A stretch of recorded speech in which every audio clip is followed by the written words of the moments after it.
there's one technique that showcases the development of modern jiu-jitsu, it would be the heel hook, a devastating submission that snaps tendons and breaks bones. The notorious heel hook grabbed the spotlight in the mid-2010s with the rise of submission-only grappling and no-gi jiu-jitsu's most terrifying team, the Danaher Death Squad. But while that may be how heel hooks rose to modern fame, that's not where they came from. Heel hook submissions have been around for hundreds of years longer than the martial art we now call Brazilian Jiu-Jitsu has existed. So where did this devastating submission originate from? And why did it take so long for it to take over the jiu-jitsu world? To answer that, we'll have to go back in time. But before we do, make sure to check out ourjujitsu.com where you can grab great jiu-jitsu t-shirts and hoodies just like mine. Our journey starts approximately in 214 AD in ancient Greece with a sophist teacher, Philostratus, and his written work called On Heroes. In these writings, there's a reference made to a Pan-Cretan athlete named Halter, who is famous for being undefeated despite his small stature. His secret to success? A technique involving the heel that risked making him vulnerable to being stepped and trampled upon. Quote, after he first discovered the heel maneuver during a contest, he later realized that the oracle ordered him to not let go of his opponent's foot. For the one who wrestles with the heel must be trampled upon repeatedly and lie under his opponent. By doing so, the athlete gained an illustrious name for himself and was defeated by no one. End quote. Huh, sounds familiar, but the heel hook sounds really advanced and technical for ancient Greek wrestlers, no? Well, in another one of Philostratus' writings, he describes a different wrestler ripping an opponent's ankle out of their socket. Quote, then with his groin, he holds his adversary tight till he can no longer resist, and, throwing his weight down toward the left while he locks the latter's foot tightly inside his own knee, by this violent outward thrust, he wrenched the ankle from its socket, end quote. Obviously, we can't be 100% sure if Philostratus was indeed referring to and differentiating between what we call heel hooks and ankle locks. It's also really cool to note that some form of leg attacks were being used way back in the ancient Olympic Games. And if you're enjoying this video so far, then please hit the like and subscribe button to learn more about jiu-jitsu techniques and history. Now, if you're watching this video, you may also be familiar with a particular centaur. Another potential callback to the ancient origins of the heel hook is that of the infamous heel hook centaur. This comes from the book, The Martial Arts of Ancient Greece, Modern Fighting Techniques from the Age of Alexander. This book references an ancient Roman stone carving of a centaur attacking the leg of a mere mortal foe. Again, it's not entirely clear if the centaur is doing a heel hook or an ankle lock or a leg drag, but whatever he is doing, it sure looks cool. To be honest, I don't know what is more impressive, leg locks dating back to ancient Rome and Greece, or the fact that centaurs existed. Now, this is where things become even less clear.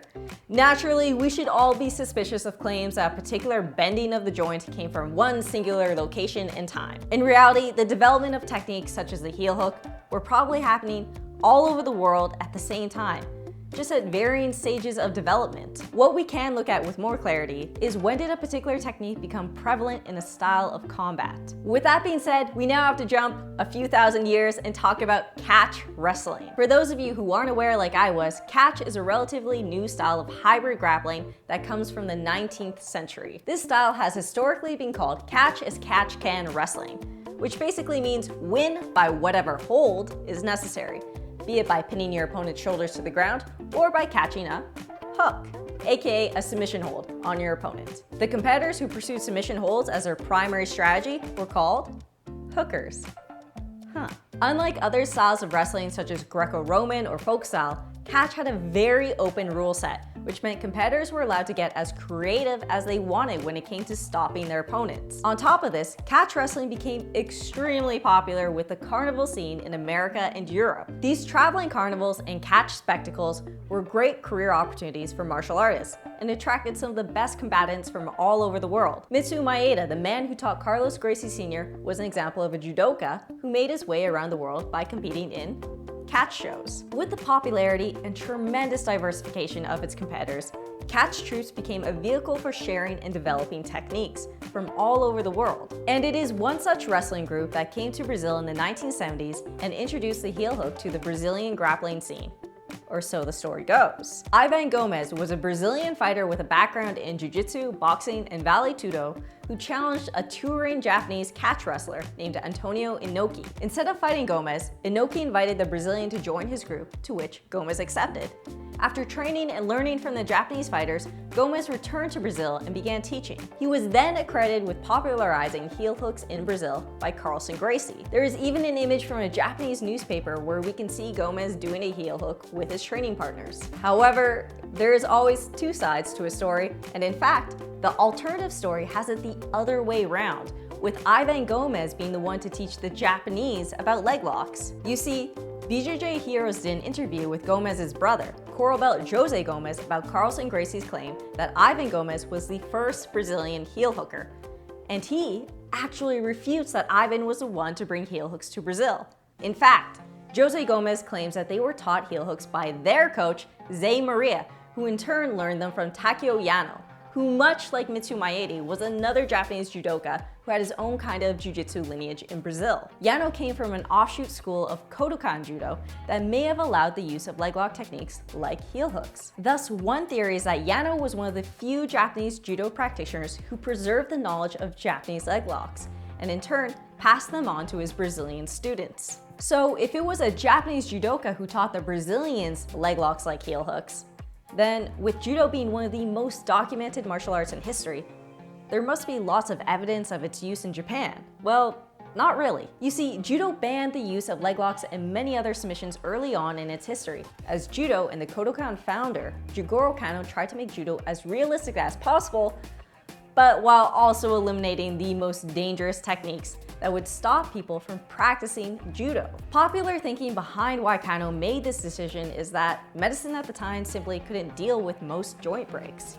The reality is that if you ruptured your ACL in 1903, when there was no such thing as a ligament reconstruction surgery, you would probably be maimed for the rest of your life. Thus, in an effort to grow the practice of judo, Kano banned leg lock attacks in 1909. So while there are leg locks seen in the records of judo, they are not very in-depth, and there is no outright mention of a heel hook as we know the technique today. However, despite that, I think it is very far-fetched to think that the original judokas did not practice or know about heel hooks. We know that they were familiar with things like leg entanglements and ankle locks because of books by masters like Kiyozo Mifune. Ashi Hishigi, aka the ankle lock, was a technique described by Mifune in his book, The Canon of Judo. So if the OGs of judo were practicing ankle locks with live resistance, then the reality is that some of them were going to turn into Aoki locks, which are mechanically the same as a heel hook. The fact is, judo created the whole leg entanglement ashigurami system, and personally, I think it's crazy to think that the Japanese were ignorant of heel hooks. I do think it is more plausible that it was decided to suppress the teaching of them, which eventually led to them being forgotten and losing relevance. Okay, so we've established that heel hooks made their way to Brazil, either by Ivan Gomez himself or by his professors. We know that Gomez started teaching in the 1970s and that he is accredited as the first Brazilian heel hooker.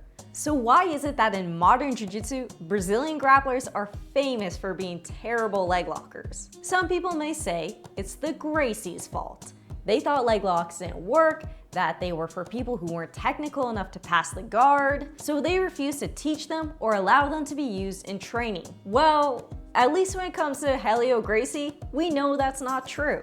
We have the famous meme video of Helio doing a heel hook in the gi in one of his instructionals. And Pedro Valente, who trained with the Gracie family and was very close to them, describes ankle locks and heel hooks as one of the favorite techniques of Helio. Mas existe artigo de jornal que eles perguntam qual era o golpe favorito de Jorge Gracie e de Hélio Gracie. Lá atrás, na década de 30, eles dizem o golpe favorito do Jorge é o estrangulamento e do Hélio Gracie é a chave de pé. Olha que engraçado.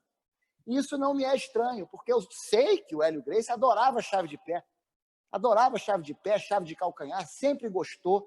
Inclusive fazia parte do programa de defesa pessoal dele antigo, da academia da Avenida Rio Branco. Eu tenho aqui o Rolodex, as fotos que ele tirou com o Flávio Bering na época. Eu tenho aqui, ele me deu de presente. E as fotografias, e tem chave de calcanhar, tem chave de pé de várias posições. O cara montado em você, você empurra o quadril e sai para a chave de calcanhar. Coisas que hoje são consideradas modernas, ele já fazia lá atrás.